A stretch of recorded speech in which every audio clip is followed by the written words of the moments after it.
Good morning po, Doc. Good morning, classmate.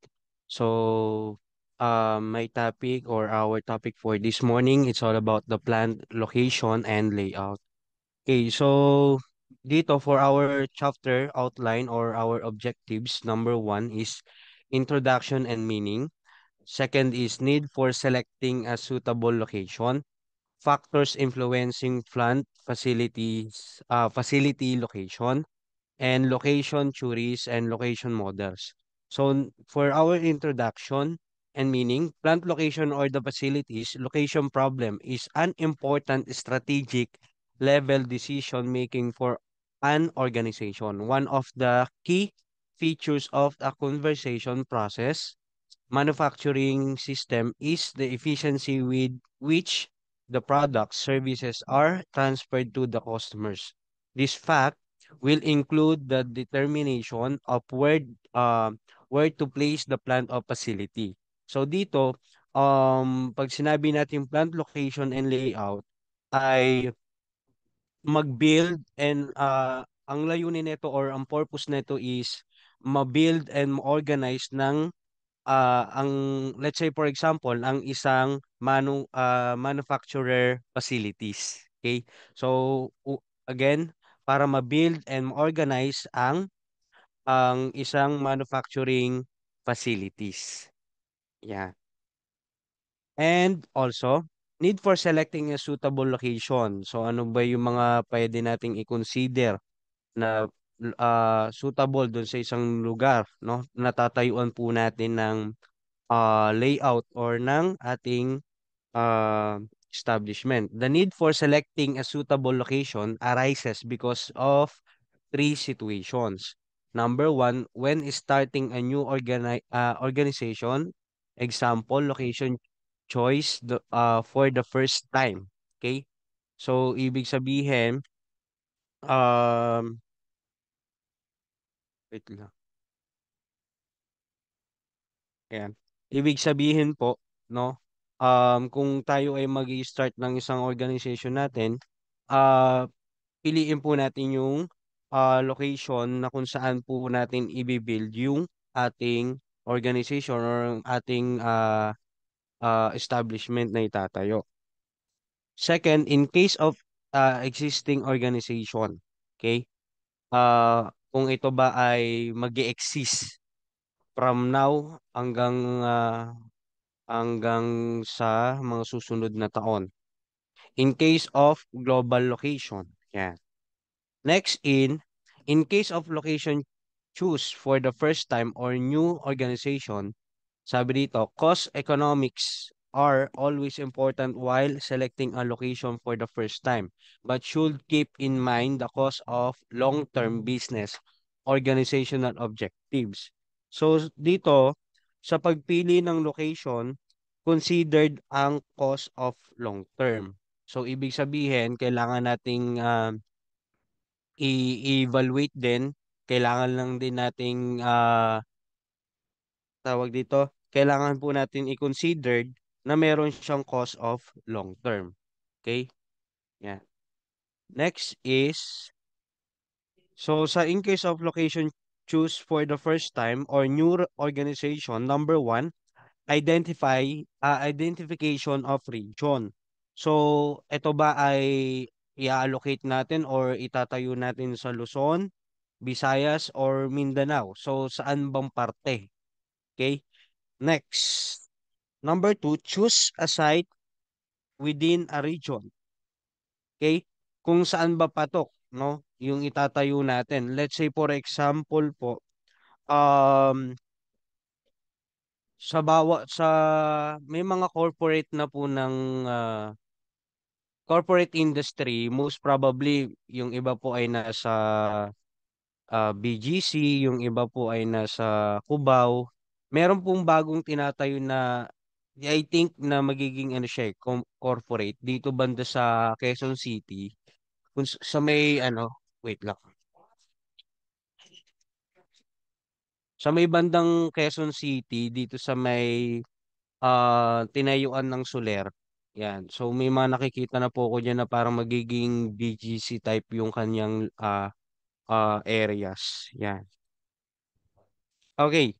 Next is dimensional analysis. Isang mahalagang tools, no? Sabi rito, ang dimensional analysis ay isang mahalagang tools tama at effective paggamit ng unit at sa ayun, paggamit ng unit. Okay? So, again po, ang dimensional analysis ay isang mahalagang tam ah tools at maging epektibo sa paggamit ng mga units. Yeah. Next is in case of location, choose for existing organization. So, in this case, a manufacturing plant has to fit into a multi-plant operation strategy that is additional plant location is the same premises and under following circumstances. Number one, plant manufacturing distinct products. So dito, um, sa number one, paggawa ng produkto, no? Kumbaga, kailangan natin i-consider na dapat ito bang magiging sa manufacturing po natin ay meron tayong may consider ba yung maayos ang paggawa ng produkto sa location na yon. Number two, manufacturing plant supplying to specific market area. So, magkakaroon ba ng quality service? Okay. Number three, plant divided on the basis of the process or stages in manufacturing. Kumbaga, ang layunin nito ay maiwasan ang malaking paggastos. Yan. Number four, plants emphasizing flexibility. Kapag nagbago ang technology and market, so kaya ba nating maging flexible or yung napili nating location or yung sa plant location natin ay kaya ba natin maging flexible kapag nagkaroon ng changes or innovation when it comes sa technology and sa market. Let's say for example, yung mga businesses na e-commerce, yan. Next is number three, in case of global location, virtual proximity.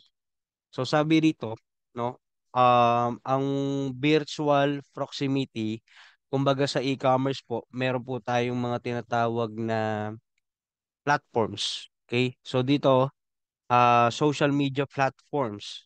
Okay? Yeah. Next is number two, virtual factory. So meaning, pag-aaral at optimize ang layout, workflows, and supply chain ng pagbabawas ng mga gastos at pagbilis ng proseso. Next is reasons for global foreign location. So dito po, no, letter A, tangible reason. Sa tangible reason for setting up an operation facility abroad could be as follows. Number one, reaching the customer.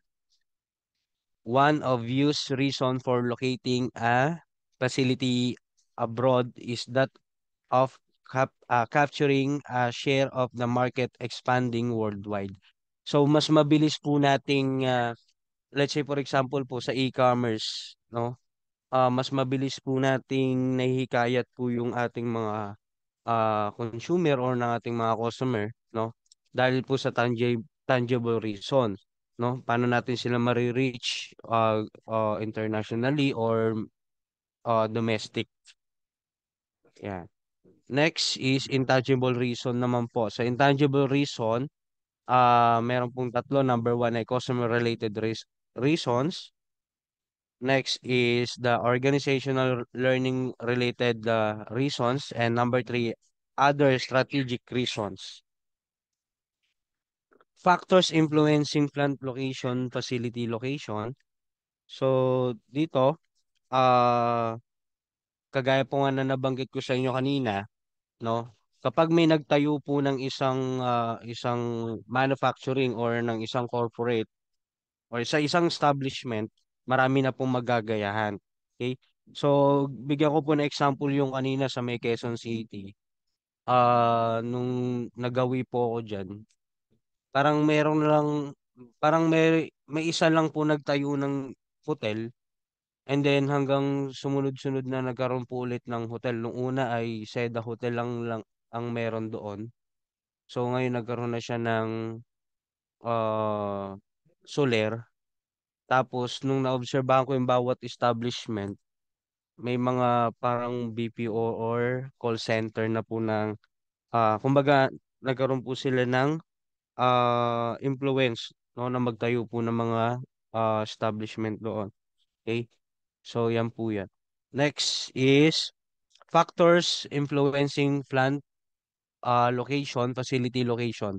So number one, general location factors, which include controllable and uncontrollable factors for all type of organization.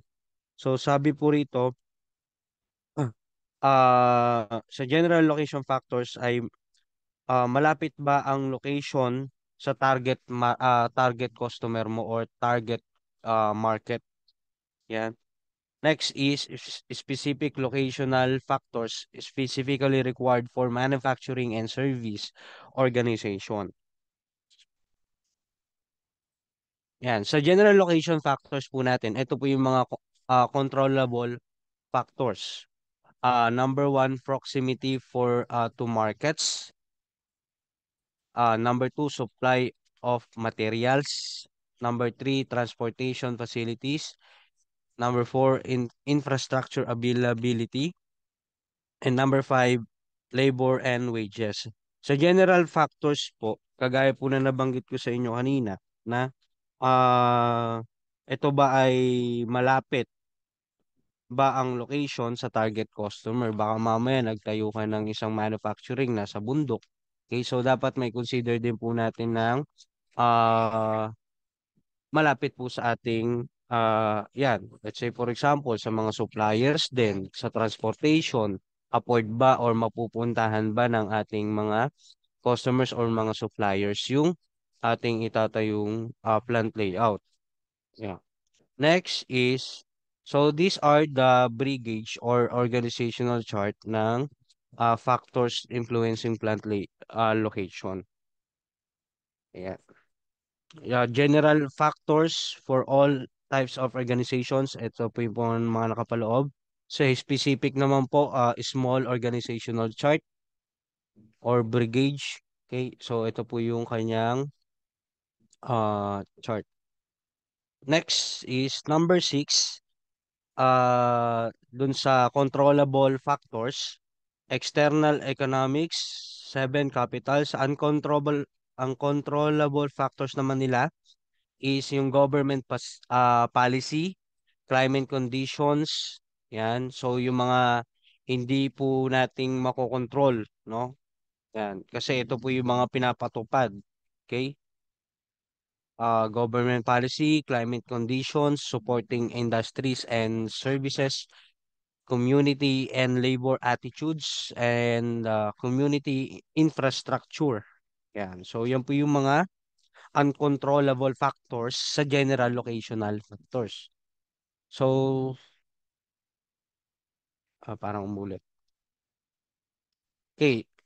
And now, let's proceed for the specific locational factors for manufacturing. So, number one ay the dominant factors. Okay. Number two, factors dominating location decision for new manufacturing plant can be broadly classified in 6 groups. They are listed in the order of their importance as follows. So dito po, um, sa specific naman po, no? Number one, favorable labor climate. Okay, kung makakapag-provide ba tayo nito, no? Yung, kumbaga sa iba, ang tawag ata ay hazard pay, proximity to markets, quality of life, no? Kung makatarungan ba ang pagtatrabaho sa isang manufacturing or ng isang organization, proximity to suppliers and resources, utilities, taxes, and real estate costs. Next is location theories.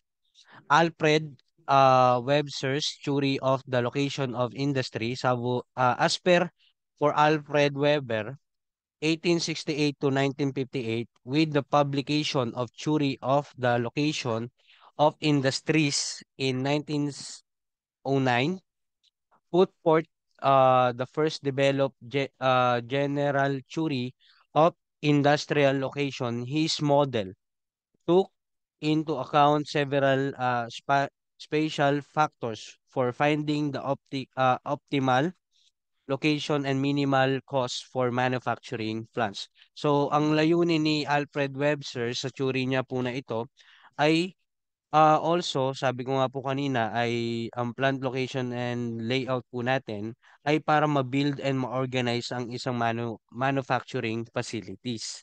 At the same time po, makalesen po ng cost of asan yun? Cost of long term. Okay, yan po. Sa location theories. Next po, sa location models naman po, various models are available which help to identify the ideal, ay hindi pala ako na-on pa. Ideal location. Some of the popular models are: number one, factor rating method. Number two, weighted factor rating method. Number three, load distance method and center of gravity method. Break-even analysis. Yan. So, yung mga ginagamit po natin sa location models po natin. And the uh, fac factor rating method, the process of selecting a new facility location involves a series of following steps. Number one, identify the important location factors. So dito po, some of the manufacturers na alam ko dito sa Northern Luzon ay dito sa bandang Bulacan. Some of the manufacturers diyan ay minsan nagkakos ng traffic eh. So dapat kumbaga dapat nagkaroon ng research na dapat may consider din natin ano ba ang magiging problem when it comes sa transportation. So next is rate each factor according to its relative importance. Example, higher the ratings in indicative of prominent factors. Number three, assign each location according to the merits of the location for each factor. Number four, calculate the rating for each location by multiplying factor assigned to each location with basic factors considered. Number five, find the sum products and calculated for each factor and select best location having highest total score. So dito po, in short, um, ang sa pagpili po ng ating location ay sabi ko nga po sa inyo ay mai-consider po natin na dapat mapahalagahan po natin or makagamit po tayo ng dimensional analysis, no? Para mas maging effective ang paggamit natin nito sa bawat units na gagawin po nating plant layouts and plant location. Okay? So, and also, para mas ma-build at ma-organize natin ang isang manufacturing facility. Yun lamang po at maraming salamat.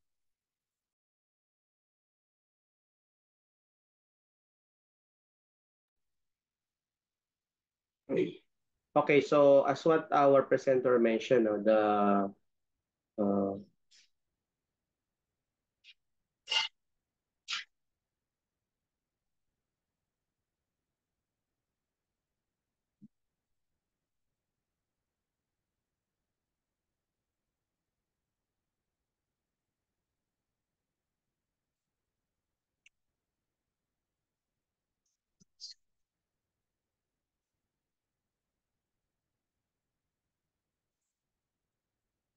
That's what our presenter mentioned, no? When the plant location for a facility has a several factors, no, must be considered to ensure it aligns with business goals and operational efficiency. No? So I mentioned about the proximity to markets, no, customer access, demand, supply chain and raw materials, no, supplier proximity, the logistic, no, labor availability and cost, no, skilled workforce with reach, no, infrastructure, focus on utilities, technology, no, regulatory and legal considerations, zoning laws, environmental regulations. For the cost of lands and buildings, no, we need to compare land prices and real estates, no, strengths in different regions, no, building costs, no, consider whether to build a new facility or lease an existing one is also important, no.